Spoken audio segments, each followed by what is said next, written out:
ಒಡಿಶಾ ಶಾಸಕರನ್ನ ಕೆಪಿಸಿಸಿ ಅಧ್ಯಕ್ಷ ಡಿಕೆ ಶಿವಕುಮಾರ್ ಅವರು ಭೇಟಿಯಾಗಿದ್ದಾರೆ. ಒಡಿಶಾದಿಂದ ಬೆಂಗಳೂರಿಗೆ ಬಂದಿರುವಂತಹ ಶಾಸಕರು ಇವರು. ಬಿಡದಿಯ ವಂಡರ್ಲಾ ರೆಸಾರ್ಟ್ನಲ್ಲಿ ಒಡಿಶಾ ಶಾಸಕರೊಂದಿಗೆ ಸಭೆ ಮಾಡಿದ್ದಾರೆ. ರಾಜ್ಯಸಭೆ ಚುನಾವಣೆಯ ಹಿನ್ನೆಲೆಯಲ್ಲಿ ಶಾಸಕರನ್ನ ರೆಸಾರ್ಟ್ಗೆ ಶಿಫ್ಟ್ ಮಾಡಲಾಗಿದೆ. ವೀಕ್ಷಕರೇ, ಒಡಿಶಾ ಶಾಸಕರು ಬೆಂಗಳೂರಿಗೆ ಬಂದಿದ್ದಾರೆ. ಅವರು ಯಾರೂ ಸಹ ಅಡ್ಡ ಮತದಾನ ಮಾಡಬಾರದು. ರಾಜ್ಯಸಭೆ ಚುನಾವಣೆಯಲ್ಲಿ ಅಡ್ಡ ಮತದಾನ ಮಾಡಬಾರದು ಮತ್ತು ಪಕ್ಷಾಂತರ ನಿಷೇಧ ಕಾಯ್ದೆಯ ಅನ್ವಯ ಯಾರು ಭಿನ್ನಮತೀಯ ಚಟುವಟಿಕೆಗಳನ್ನು ನಡೆಸಬಾರದು ಅನ್ನೋ ಕಾರಣಕ್ಕೋಸ್ಕರ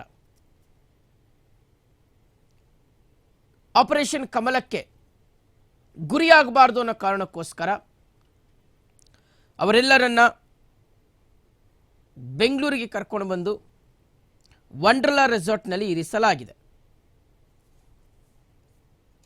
ಈ ಹಿಂದೆ ಗುಜರಾತ್ ರಾಜ್ಯಸಭೆ ಚುನಾವಣೆಯ ಸಂದರ್ಭದಲ್ಲೂ ವೀಕ್ಷಕರೇ ಇದೇ ರೀತಿಯಾಗಿ ಡಿಕೆ ಶಿವಕುಮಾರ್ ಅವರು ಕಾಂಗ್ರೆಸ್ ಶಾಸಕರನ್ನ ಪಕ್ಷದಲ್ಲೇ ಉಳಿಸಿಕೊಳ್ಳುವ ಒಂದು ಕಾರ್ಯವನ್ನು ಮಾಡಿದರು. ಅದರ ಬೆನ್ನಲ್ಲೇ ಈಗ ಎಗೈನ್ ಒಡಿಶಾ ಕಾಂಗ್ರೆಸ್ ಶಾಸಕರನ್ನ ರೆಸಾರ್ಟ್ನಲ್ಲಿರಿಸಿ ಯಾರೂ ಸಹ ಬೇಲಿ ಹಾರದ ರೀತಿಯಲ್ಲಿ ನೋಡಿಕೊಳ್ಳಲಾಗ್ತಾ ಇದೆ. ಇವತ್ತು ರಾಜ್ಯ ರಾಜಕಾರಣದ ಪರಿಸ್ಥಿತಿ ಎಲ್ಲಿಗೆ ಬಂದು ನಿಂತಿದೆ ನೋಡಿ. ಒಂದು ಪಕ್ಷದ ಚಿಹ್ನೆಯ ಅಡಿ ಆಯ್ಕೆಯಾಗಿರ್ತಕ್ಕಂಥ ಶಾಸಕರು ಜನರಿಂದ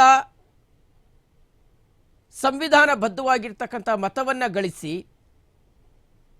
ಗೆದ್ದಿರ್ತಕ್ಕಂಥ ಶಾಸಕರು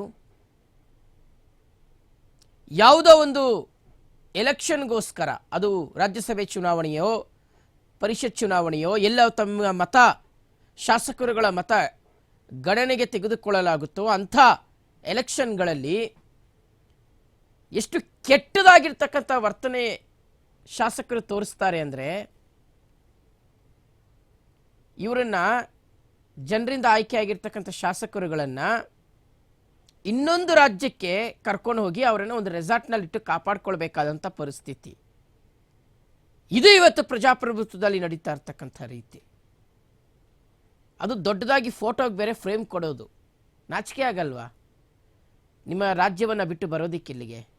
ಬಿಕಾಸ್ ಆಫ್ ಎಲೆಕ್ಷನ್ ಪರ್ಪಸ್. ಏನಕ್ಕೆ ಬಂದಿದ್ದೀರಿ? ನಿಮ್ಮನ್ನು BJPಯವರು ಕೊಂಡ್ಕೊಂಡು ಬಿಡ್ತಾರೆ, ನೀವು ಆಪರೇಷನ್ ಕಮಲಕ್ಕೆ ಗುರಿ ಆಗ್ತೀರಿ, ರಾಜ್ಯಸಭೆ ಚುನಾವಣೆಯಲ್ಲಿ ಅಡ್ಡ ಮತದಾನ ಮಾಡ್ತೀರಿ.